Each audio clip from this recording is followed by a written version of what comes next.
Hello and welcome to the Lager Logs. It is me, Stu. Today we are travelling to Blair Atholl. We've been invited to spend the day at the Wasted Degrees Brewing, and you know me, I will accept any invitation from a brewery. So come with me now to the fast forward travel montage.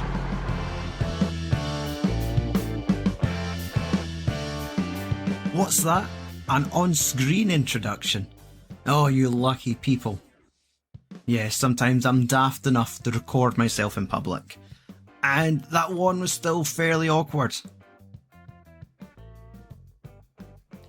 Apart from that, you're coming along with me on my trip to the village of Blair Atholl, which is a 40-minute train ride outside of Perth.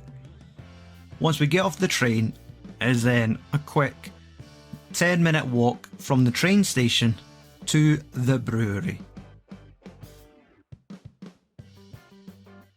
I first became aware of the Wasted Degrees Brewing through the Bowhouse Farmers Markets. Following that, I also got to meet the guys face to face at the Big Swally Craft Beer Festival in Dunfermline. But it wasn't until March that I'd noticed on Instagram that the guys were awarded Brewery of the Year by the Courier Food Drink Awards.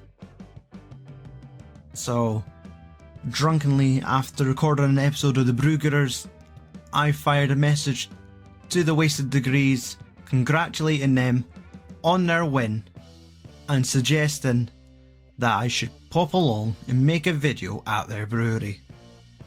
The next day I was blown away, / mortified that I'd sent the message in the first place, but blown away that they responded saying definitely come along, let's make some content. So here I am with Jack, this tall, bearded fellow, making me look more hobbit-like than usual. Him and his brother Connell are nice enough to give me a tour of the brewery, and Jack was also nice enough to answer what questions I had prepared. Look out on our channel for a special interview, because god damn the passion that these guys have for brewing. I can't just contain it to this one little blog. I need to also let you see the interview, and the interview is also restrained as well, so look out for like a full podcast later on this year. Anyway, less about me and more about this fantastic brewery. I mean, we are in an industrial estate in the middle of nowhere. Yeah. But we get, on average, about 150 people here every Saturday. Tops out at 200. Aye. But the beauty is, you know, it's a hugely touristy area. Which is part of the reason we only open 6 months of the year, and the only reason we open one day a week on those 6 months is just a space challenge, which will change with a new brewery.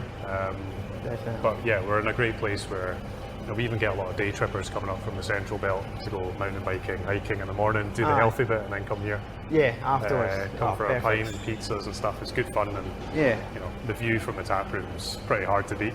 Aye, definitely.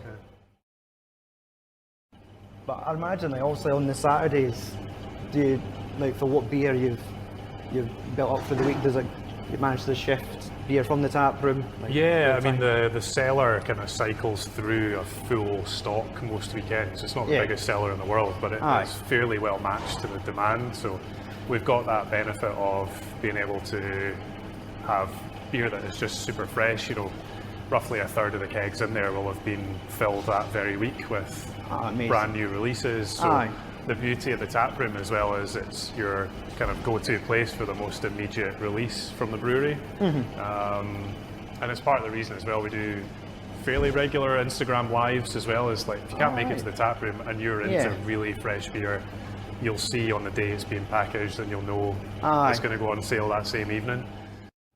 And then the brewery itself, in terms of hardware, you know, it looks really different during the week, in the sense that the weekend a lot of stuff like the canning lines moved over to the cellar side of the room to make way for tables, but also the kind of curious thing of sitting in amongst here at the tap room is you've got a lot of variety.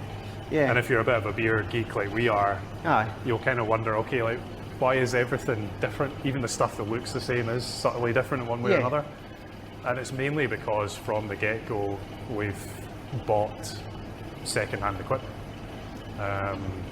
The beauty of stainless steel is it doesn't really age. Yeah. So therefore, there's an advantage cost-wise to second-hand equipment, but also from a cash flow perspective, you know, originally we definitely couldn't afford to buy brand new, shiny, expensive equipment, you know, matching sets. So we kind of make our peace with the fact that, well, we don't really care what it looks like. If it makes good beer, it doesn't really matter. That's it, end of the day, definitely. And to some extent, you know, we've got obviously different tank sizes, and it works quite nicely in our favour in that the range of beers that we make, you know, there are 3 core beers, a lager, an amber, and a pale, and everything else. And there's usually, I don't know, 8 or 9 different ones on top of that. Aye. They're always changing. So it's perpetual change, and people have gotten to know us for that over the last 7.5, 8 years. In that, you know, it's always going to change.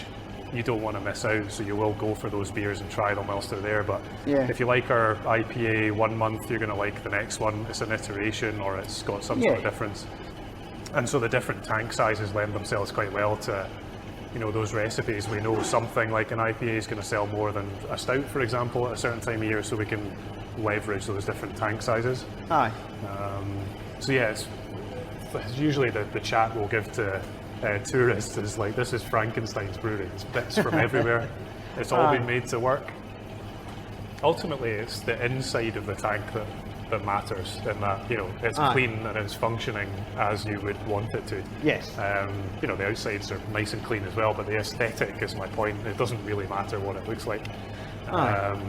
So that's the kind of approach. I mean, there's 60 plus years between our youngest tank, so tank number 4 over there, and the oldest tank, which is just here, which any brewers watching this are going to immediately know that's a Grundy, roughly 800 litres. Right. That's the peak of 1960s British brewing technology. Wow. I think it looks like something out of Captain Scarlet or the sort of Cold War space program. Exactly. Right. Like, what do you mean it was involved in the space, like the moon landing? The little sort of porthole windows on the top. And, you know, it makes beer just as good as any of the other tanks we have. The only challenge with it is it's more hungry from an energy point of view. Right. You know, we've wrapped the old timer up in a foil blanket to try and help it regulate temperature a bit better. Ah, that's smart. Which works. And it's a handy size tank to have. I mean, that's ultimately our smallest batch size. So you're probably 650 litres finished product. And generally speaking, that's what we'll use to brew cask beers in. The tank is capable of carbonating stuff, but smaller volume. The product line in terms of cask for us is not our largest format. It's not a format we particularly chase. So that tank lends itself quite well. So it's kind of handy to have the old guy hanging around. It definitely adds character. Yeah, that's for sure.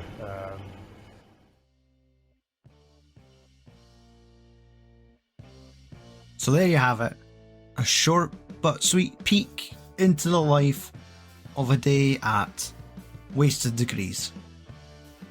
Obviously, I didn't leave empty-handed. I did manage to fit about 8 tins of beer in my backpack to take back home, and from what I've tried, the standout beers are definitely their Quebec IPA and their Hell's Lager. I believe the Hell's Lager is one of their core beers, so take it from me, it's got the Stew seal of approval, and I also have 2 more tins of beer to try, but we're going to pass some on to Tom, and then we'll review them for the channel, so there will be more Wasted Degrees goodness coming on the Lager Logs later this year. Now, play that outro. Cheers! Okay, this is me at the end of my Blair Atholl Wasted Degrees adventure. Jack was kind enough to drop me off in Pitlochry. I'm at the train station now, ready to settle in, read a book, and get my ass home. If you enjoyed this video, please feel free to like, subscribe and share it with a friend. Let them know about Wasted Degrees. Cheers.